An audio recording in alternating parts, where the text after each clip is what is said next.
সপোন অপৰাধমুক্ত গুৱাহাটী এইবাৰ অতি সহজেই জালত পৰিব অপৰাধী গুৱাহাটীত শীঘ্ৰেই আৰম্ভ হ'ব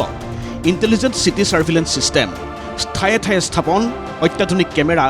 ইমাৰ্জেঞ্চি কল বক্স গুৱাহাটীত কি নহয় ইটোৰ পিছত সিটো অপৰাধমূলক ঘটনাই মূৰৰ বিষ বঢ়াইছে আৰক্ষীৰ এক প্ৰকাৰ আৰক্ষী যে বিফল ডিটেকশ্যন যদি সম্ভৱ হৈছে বহু সময়ত প্ৰিভেনশ্যন প্ৰায় শূন্য উপায় নাই এইবাৰ সহায় টেকনিকেল ছাপোৰ্টৰ গুৱাহাটী মহানগৰীত অপৰাধ নিয়ন্ত্ৰণৰ ক্ষেত্ৰত স্মাৰ্ট আৰক্ষীয়ে গ্ৰহণ কৰিছে ন পদক্ষেপ তাৰ পিছতো কমা নাই অপৰাধ নিতৌ সংঘটিত হৈছে এটাৰ পিছত আন এটা অপৰাধজনিত ঘটনা সেয়েহে অপৰাধ তথা অপৰাধিক নিয়ন্ত্ৰণৰ বাবে ঠায়ে ঠায়ে পুনৰ অত্যাধুনিক প্ৰযুক্তিৰ জাল পাতিছে মহানগৰ আৰক্ষীয়ে এইবাৰ অপৰাধ সংঘটিত কৰি অতি সহজেই সাৰি যাব নোৱাৰিব অপৰাধী তাৰ বাবে নতুন পদক্ষেপ গুৱাহাটী স্মাৰ্ট চিটি লিমিটেডৰ গুৱাহাটী স্মাৰ্ট চিটি লিমিটেডৰ অধীনত 177 কোটি টকাৰ ব্যয়েৰে মহানগৰীত আৰম্ভ হৈছে intelligent city surveillance ছিষ্টেমৰ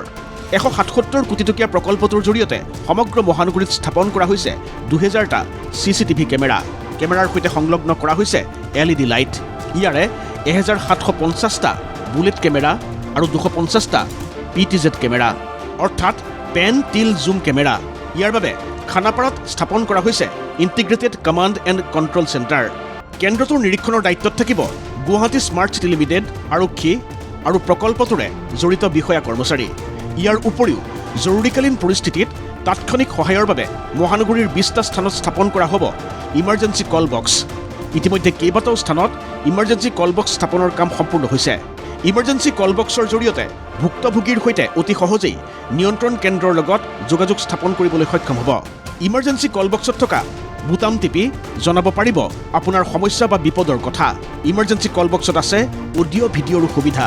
solar panel আৰু বেকআপ বেটাৰীৰ দ্বাৰা 24 ঘণ্টাই কাৰ্যক্ষম হৈ থাকিব এই ইমাৰ্জেঞ্চি কল বক্স বিশেষকৈ নিশাৰ মহানগৰীত যুৱতী মহিলাক সুৰক্ষা প্ৰদানৰ বাবে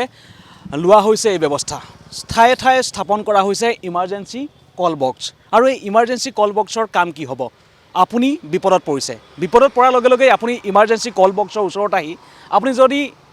প্ৰেছ বটনটো কল এই বটনটো টিপে বা এই বটনটো প্ৰেছ কৰি দিয়ে লগে লগে আপোনাৰ এই কেমেৰাত আপুনি এই কথাখিনি ক'ব পাৰিব আপোনাৰ কি সমস্যা হৈছে আপুনি কিহৰ বাবে বিপদত পৰিছে সেই কথাখিনি যদি আপুনি এই সন্মুখত থাকি এই কথাখিনি এই ইমাৰ্জেঞ্চি কল বক্সৰ সন্মুখত কয় তেতিয়া লগে লগেই যিসকলে মনিটৰ কৰি আছে সেই মনিটৰ কৰি থকা লোকসকলে গোটেই কথাখিনি গম পাব আৰু আপোনাক সহায় কৰিবলৈ তেওঁলোকে চেষ্টা কৰিব উল্লেখযোগ্য যে ইমাৰ্জেঞ্চি কল বক্সসমূহ বিশেষকৈ মহাবিদ্যালয় বিশ্ববিদ্যালয়ৰ আশে-পাশে স্থাপন কৰা হৈছে লগতে অপৰাধপ্ৰৱণ আৰু দুৰ্ঘটনাপ্ৰৱণ অঞ্চল জনসমাগমমুখৰ অঞ্চলত স্থাপন কৰা হ'ব কেন্দ্ৰীয় গৃহমন্ত্ৰী অমিত শ্বাহে শুভাৰম্ভণি কৰিব এই ইণ্টেলিজেণ্ট চিটি ছাৰ্ভিলেন্স ছিষ্টেমৰ ফেচবুক লাইভ যোগে এই কথা জনালে মুখ্যমন্ত্ৰী ডক্টৰ হিমন্ত বিশ্ব শৰ্মাই অহা 29 তাৰিখে গৃহমন্ত্ৰী ডাঙৰীয়াক অসমত আমি আমন্ত্ৰণ জনাম আৰু গুৱাহাটীত আমি সংযোগ কৰা CCTVৰ গোটেই আঁচনিখনো গৃহমন্ত্ৰী ডাঙৰীয়াই উদ্বোধন কৰিব এতিয়া মহানগৰবাসীৰ আশা ইণ্টেলিজেণ্ট চিটি ছাৰ্ভিলেন্স ছিষ্টেমৰ জৰিয়তে ৰোধ হ'ব অপৰাধ পূৰ্বেও গুৱাহাটী স্মাৰ্ট চিটি লিমিটেডৰ অধীনত ইণ্টিগ্ৰেটেড ট্ৰেফিক মেনেজমেণ্ট ছিষ্টেমৰ বাবদ খৰচ কৰা হৈছিল 80 কোটি টকা কিন্তু আজি কুপতি সম্পূৰ্ণ হৈ নুঠিল ইণ্টিগ্ৰেটেড ট্ৰেফিক মেনেজমেণ্ট ছিষ্টেমৰ কাম ভিডিঅ' জাৰ্নেলিষ্ট হিতেশ ডেকা আৰু দিব্য বনিয়াৰ সৈতে প্ৰবাল প্ৰতিম ডেকাৰ ৰিপৰ্ট ND24